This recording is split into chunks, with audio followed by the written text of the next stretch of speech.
पूरा एपिसोड देखने के लिए सोनी लिव ऐप डाउनलोड करें। तारक मेहता का उल्टा चश्मा।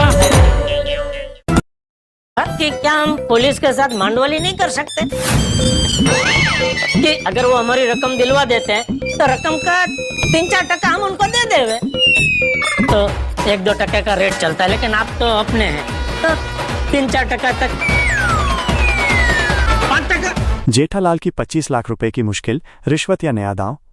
तो दोस्तों, आज के एपिसोड में हमने देखा कि हमारा प्यारा जेठालाल अपनी मेहनत के 25 लाख रुपए वसूलने के लिए नेकचंद के घर जाता है। लेकिन जैसे ही जेठालाल ने नेकचंद से अपने पैसे मांगे, वो ही हुआ जिसका डर था। नेकचंद ने बड़े ही शातिर तरीके से सारी बात पलट दी।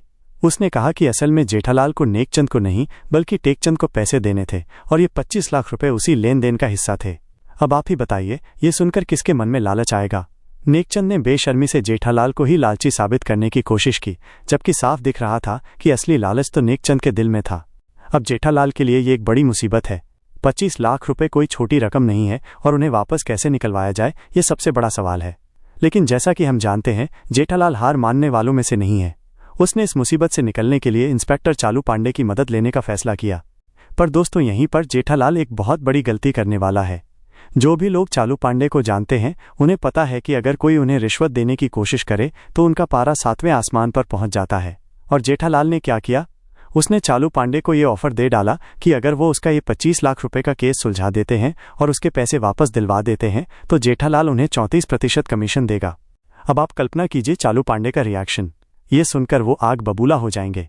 हो सकता है वो जेठालाल को रिश्वत देने के जुर्म में सीधे हवालात में ही डाल दें।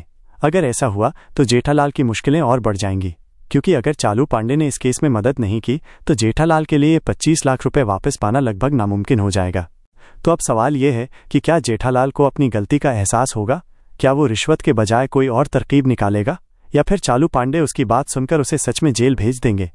आपको क्या लगता है दोस्तों, जेठालाल इस नई मुसीबत से कैसे निकलेगा? क्या उसे कोई नया रास्ता मिलेगा या फिर कोई अनपेक्षित मदद सामने आएगी? अपनी राय हमें कमेंट्स में जरूर बताइए।